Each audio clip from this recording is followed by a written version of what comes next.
ये बात तब की है जब मैं रात को अस्पताल में चौकीदारी करता था। मेरा नाम राकेश है। घर में छोटा बच्चा था और पत्नी की तबीयत भी अक्सर ठीक नहीं रहती थी। इसलिए ये रात की नौकरी मेरे लिए बहुत जरूरी थी। तनख्वाह कम थी लेकिन क्या करें, दाल रोटी तो चल जाती थी। अस्पताल ज्यादा पुराना नहीं था, लेकिन जिस बिल्डिंग में मैं था वो बहुत पहले बनी थी। कुछ वार्ड तो बंद पड़े थे सालों से, बस स्टोर रूम बन गए थे। वहीं मेरा ठिकाना था, रिसेप्शन के पास वाली छोटी सी चौकी में। उस रात मेरे आते ही हमेशा की तरह खामोशी फैल गई थी। एक अजीब सी खामोशी, जैसे सारी बिल्डिंग ने एक साथ सांस रोक रखी हो। मैं अभी अपनी कुर्सी पर ठीक से बैठा भी नहीं था कि पुरानी लिफ्ट से क्रीक की आवाज आई। लिफ्ट सालों से बंद पड़ा था, जंग खा गया था।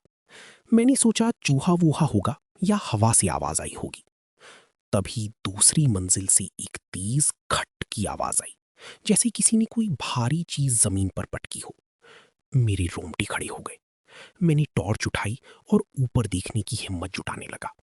रात के शुरुआती घंटे हमेशा डरावने होते हैं, जब आप जानते हैं कि अभी बहुत देर है सुबह होने में। पहली रात थी जब ऐसी आवाजें आ रही थीं। मैंने खुद को समझाया, अरे राकेश, तेरा वहम है, पुरानी बिल्डिंग है, आवाजें आती रहती हैं। मैं अपनी डायरी में एंट्री लिखने लगा। तभी मुझे लगा कि मेरे पीछे कोई खड़ा है।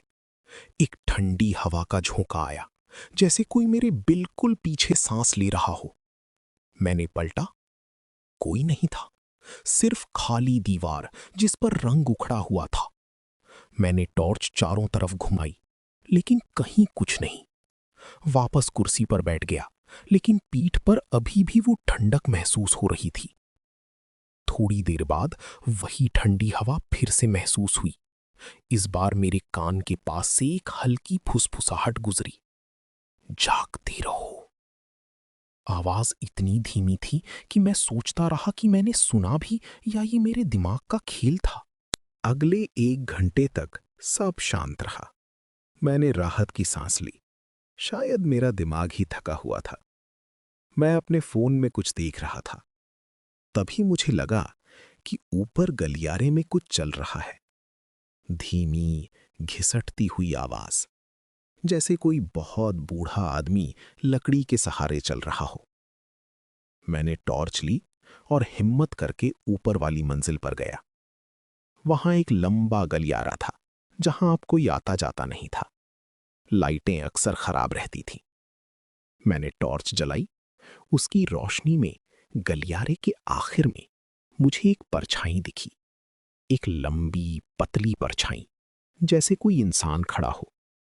मैंने आवाज लगाई, कौन है वहां? कोई जवाब नहीं। मैंने एक कदम आगे बढ़ाया, और जैसे ही मैंने कदम बढ़ाया, वो परछाई तेजी से कोने में गायब हो गई। मेरा दिल जोर से धड़कने लगा।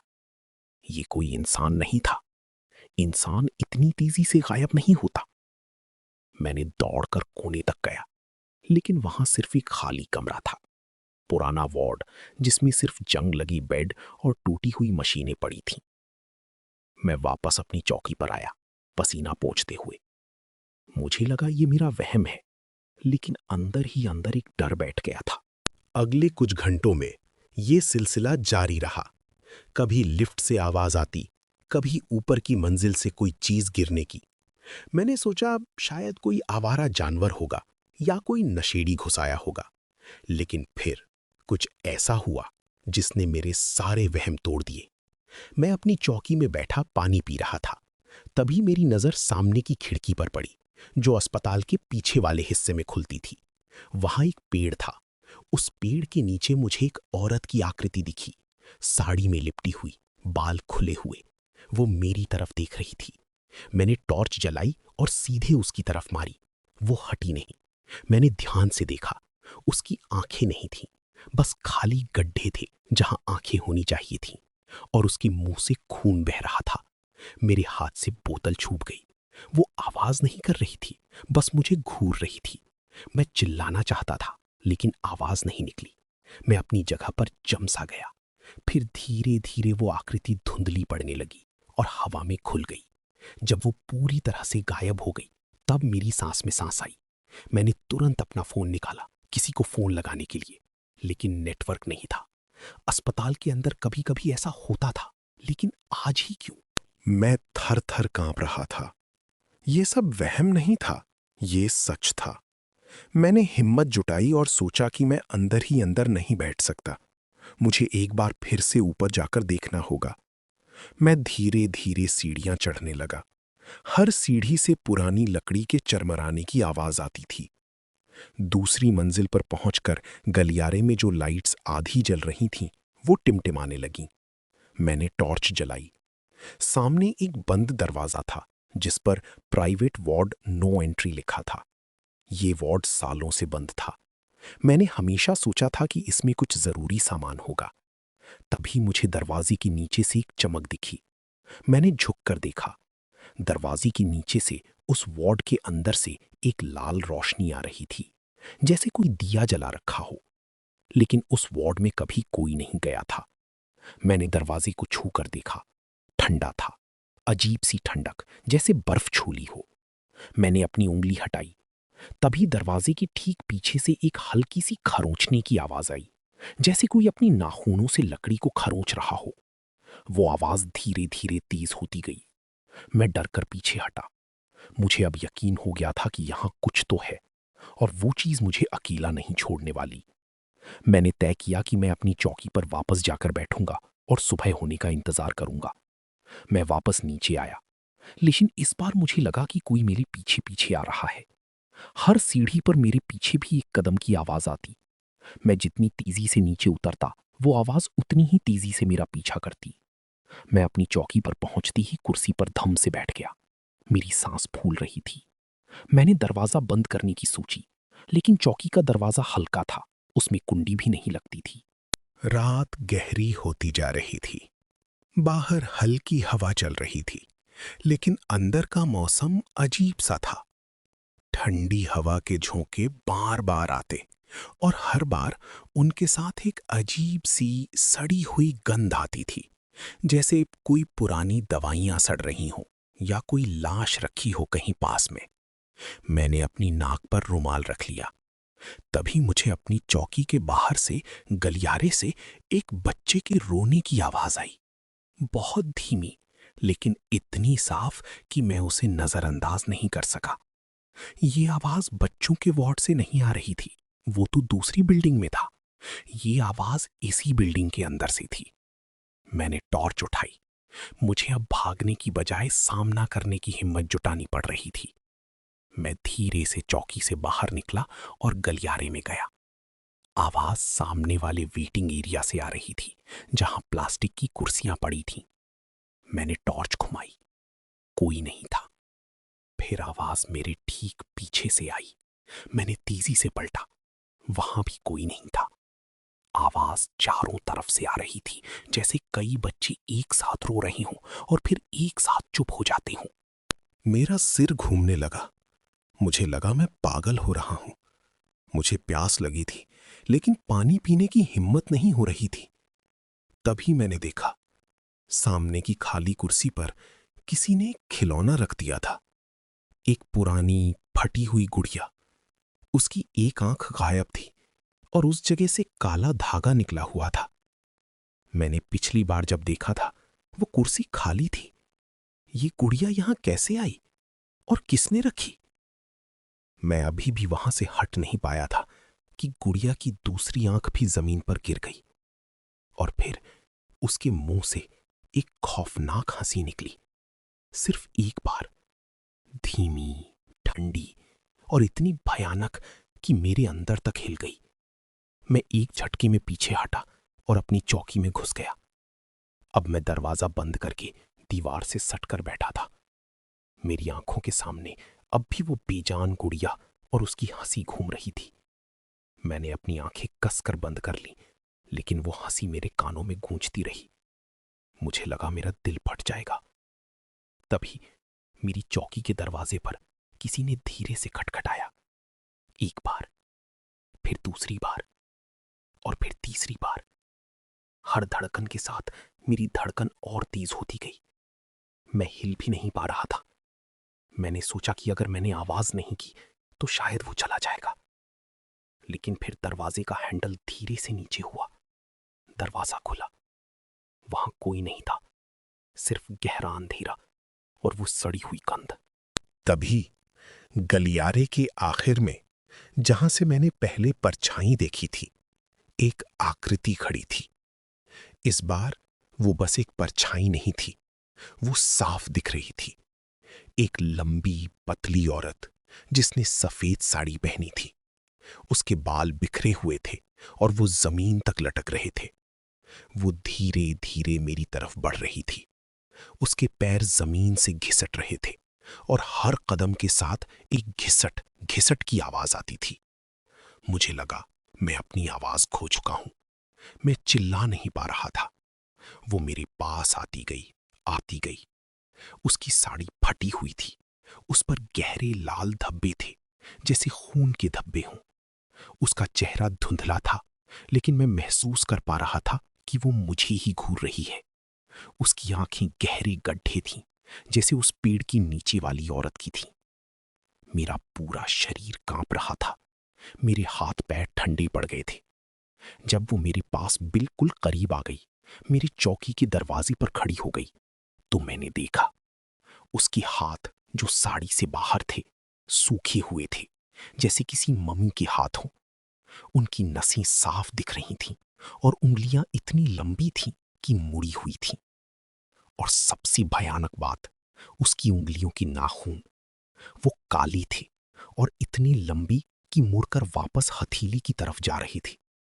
उसने अपना सूखा हुआ हाथ धीरे से ऊपर उठाया और मेरी गाल पर छूने की कोशिश की।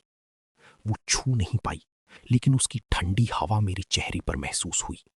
उसके मुंह से एक फुसफुसाहट निकली, तुम यहीं मरोगी। आवाज इतनी धीमी लेकिन इतनी भयानक कि मेरे कानों में घुस गई। इस बार कोई वहम नहीं था, वो चीज असली थी। मैं अपनी जगह पर पत्थर बन गया था। मेरे दिमाग ने काम करना बंद कर दिया था। मुझे लगा कि मैं अब जिंदा नहीं बचूंगा। मुझे पता था कि अब खेल शुरू हो गया था। वो मुझे मारना नहीं चाहती थी, बस तड़पाना चाहती थी, जैसे बिल्ली चूहे के साथ खेलती है।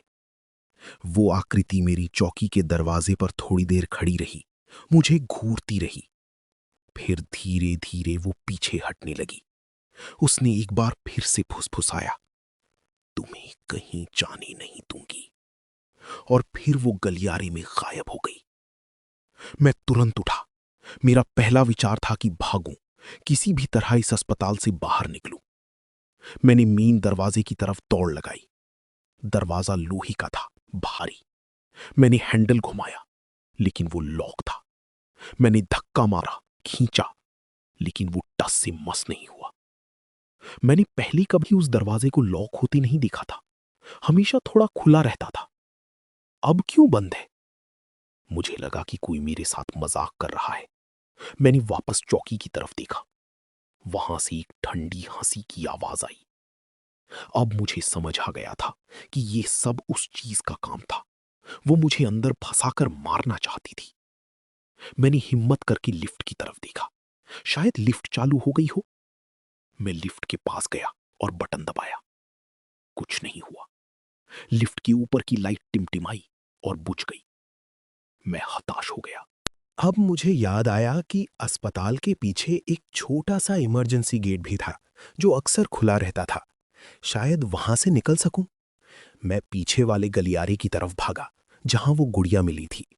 उस रास्ते से इमरजेंसी गेट की तरफ जाना था। मैं तेजी से भाग रहा था। मेरे पीछे सिर्फ मेरी धड़कनों की आवाज थी। जब मैं उस गलियारे में पहुंचा, तो मुझे फिर से उस सड़ी हुई गंध का एहसास हुआ और फिर से बच्चों के रोने की आवाजें गूंजने लगी। इस बार आवाजें मेरी चारों तरफ से आ रही थीं, जैसी दीवारें ही रो रही हूं। मैं रुका नहीं। मैंने इमरजेंसी गेट का दरवाजा देखा। वो लोहे का था, जंग खाया हुआ। मैंने उसे धक्का दिया। वो खुला नहीं। मैंने एक बार और धक्का दिया। इस बार एक जोरदार क्रैक की आवाज आई और दरवाजा थोड़ा सा खुला, लेकिन वो पूरा नहीं खुला। बीच में एक पुरानी अलमारी पड़ी थी, जिसने दरवाजे को रोक रखा था। ये अलमारी यहां किसने रखी? मैंने तो कभी नहीं देखी थी।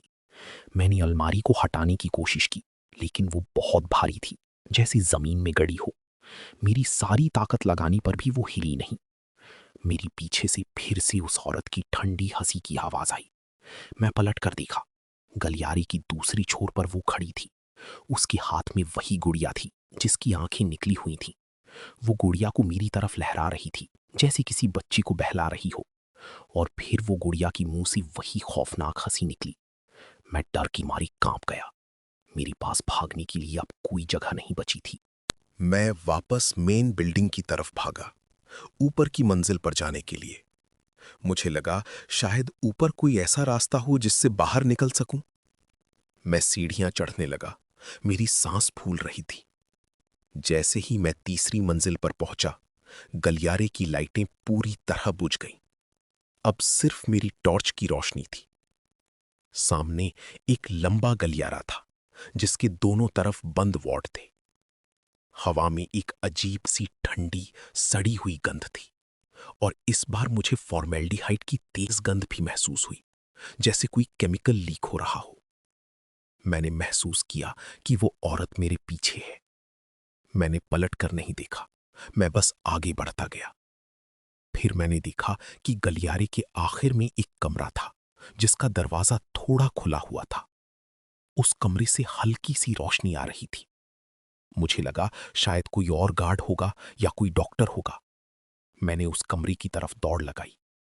जैसे ही मैं दरवाजे के पास पहुंचा, रोशनी बुझ गई। अंदर घुप अंधेरा हो गया।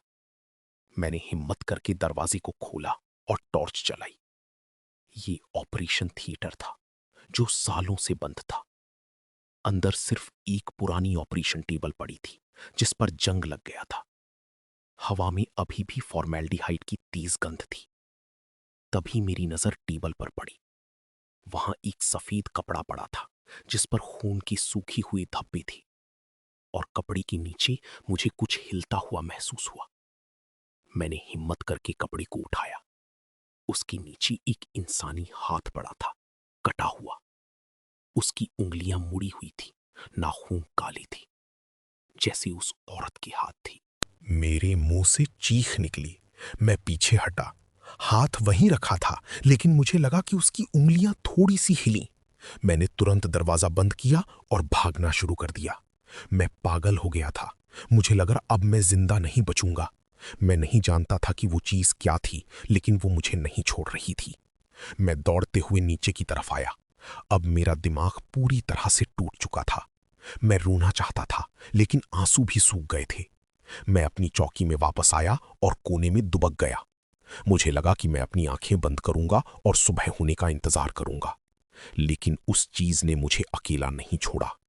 चौकी के बाहर गलियारे में मुझे जोर जोर से हंसने की आवाजें सुनाई देने लगीं। इस बार कोई बच्चा नहीं, कोई गुड़िया नहीं, ये आवाजें एक औरत की थीं। वही भयानक हंसी। और वो हंसी धीरे धीरे तेज होती गई, जैसे मेरे कान के अंदर घुस रही हो। उसके साथ मुझे दीवारों पर खरोचने की आवाजें सुनाई देने लगीं, जैसे कोई बड़े बड़े नाखूनों से दीवार को खरोच रहा हो। मेरी चौकी के दरवाजे पर जोर जोर से धक्के पड़ने लगे। धम धम धम। हर धक्के के साथ दरवाजा हिलता। मुझे लगा कि वो दरवाजा टूट जाएगा और वो अंदर आ जाएगी। मैंने अपनी आंखें बंद कर लीं, अपने कानों पर हाथ रख लिए। मैं जोर जोर से राम राम जपने लगा। मैंने अपनी मां का चेहरा याद किया, अपनी पत्नी और बच्ची का चेहरा याद किया। मुझे किसी भी हाल में यहां से बाहर निकलना था। तभी एक जोरदार क्रैक की आवाज आई और मेरी चौकी की छत से एक पुराना पंखा नीचे गिर गया। वो मेरे बिल्कुल पास गिरा, मुझसे बस कुछ इंच दूर। अगर मैं थोड़ा भी आगे होता तो मेरा सर फट जाता। मुझे पता था कि अब मेरे पास ज्यादा समय नहीं है। मुझे कुछ करना होगा। भागना तो अब मुमकिन नहीं था। मुझे याद आया, मेरे गांव में एक बुजुर्ग थे। वो हमेशा कहते थे कि कुछ बुरी आत्माएं ऐसी होती हैं जो पुरानी वीरान जगहों पर डेरा डाल लेती हैं, और उनको भगाने का एक ही तरीका होता है, उनकी यादों को मिटा देना, उनकी सबसे प्रिय चीज को नष्ट कर देना। इस अस्पताल में इस औरत की सबसे प्रिय चीज क्या हो सकती है? मुझे वो मरी हुई गुड़िया याद आई, और फिर वो कटा हुआ हाथ। ये सब क्या था? मैंने अपनी जेब में हाथ डाला। मेरे पास एक माचिस की डिब्बी थी। मैं बीड़ी पीता था, इसलिए हमेशा रखता था। मुझे लगा शायद यही मेरा रास्ता हो। मुझे उस गुड़िया को जलाना होगा या उस कटे हुए हाथ को। लेकिन मुझे क्या पता कि इन दोनों में से किसकी उस चीज को ज्यादा परवाह थी। मुझे उस ऑपरेशन थिएटर में पड़े हाथ की याद आई। वो ज्यादा भयानक था, ज्यादा असली था। मुझे लगा कि शायद यही उसकी सबसे प्रिय चीज थी। मुझे उस औरत की फुसफुसाहट फिर सुनाई दी, तुम नहीं बचोगी, तुम नहीं बचोगी। मैं आंखें बंद करके उठ खड़ा हुआ। मेरे अंदर एक अजीब सी हिम्मत आ गई थी, या शायद ये मौत का डर था जिसने मुझे निडर बना दिया था। मुझे उस ऑपरेशन थिएटर में जाना होगा जहां वो कटा हुआ हाथ था। मैं चौकी से बाहर निकला।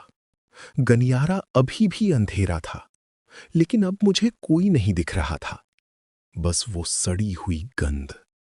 मैं तेजी से तीसरी मंजिल की तरफ भागा। सीढ़ियां चढ़ते हुए मुझे लगा कि मेरे पीछे कोई दौड़ रहा है। जब मैं गलियारे में पहुंचा तो मुझे लगा कि चारों तरफ की दीवारें मुझ पर गिरना चाहती हैं।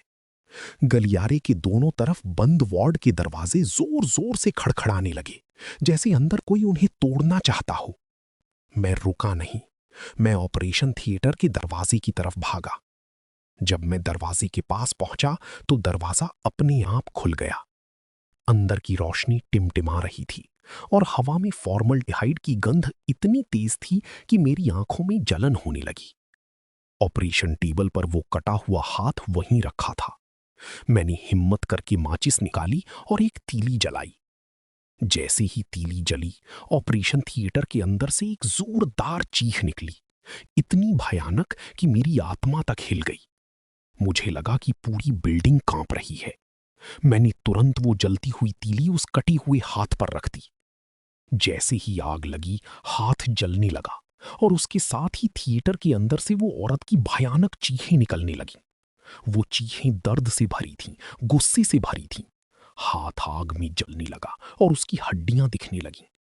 हवा में अब जलते हुए मांस की गंध फैल गई थी। मैं अपनी कानों पर हाथ रखी, आंखों पर हाथ रखी वहीं खड़ा रहा। वो चीखें बढ़ती गईं, बढ़ती गईं। फिर अचानक सब कुछ शांत हो गया। चीखें बंद हो गईं, आग बुझ गई, गंध चली गई, रोशनी सामान्य हो गई। मैं धीरे धीरे अपनी आंखें खोली। ऑपरेशन टेबल पर सिर्फ एक काली राख का ढेर पड़ा था। हाथ पूरी तरह से जल चुका था। कमरे में अब कोई अजीब गंध नहीं थी, कोई ठंडक नहीं थी। सिर्फ अस्पताल की वही पुरानी जानी पहचानी बू थी। मैं वहां से बाहर आया। पूरी बिल्डिंग शांत थी। कोई आवाज नहीं, कोई परछाई नहीं। मैं धीरे धीरे नीचे आया। मेन दरवाजा अभी भी लॉक था, लेकिन इमरजेंसी गेट, जिसे मैं हटा नहीं पाया था, वो खुला पड़ा था। अलमारी गायब थी।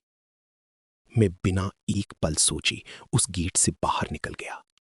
सुबह होने वाली थी। आसमान में हल्की लालिमा छा रही थी। मैं भागते हुए अस्पताल से दूर आया।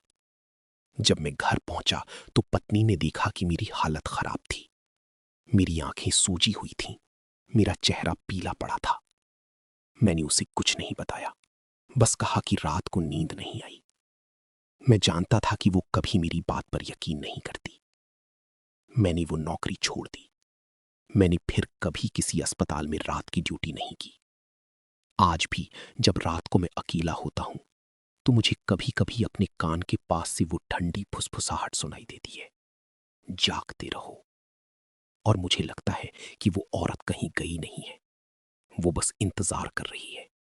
इंतजार कर रही है किसी और रात का, किसी और अकेले पहरेदार का। और कभी कभी जब मैं अपनी नींद में होता हूं तो मुझे उस गुड़िया की भयानक हंसी सुनाई देती है। शायद वो चली गई थी या शायद नहीं, मुझे नहीं पता। लेकिन एक बात मैं जानता हूं, वो रात, वो अस्पताल और वो औरत मेरे साथ हमेशा रहेगी।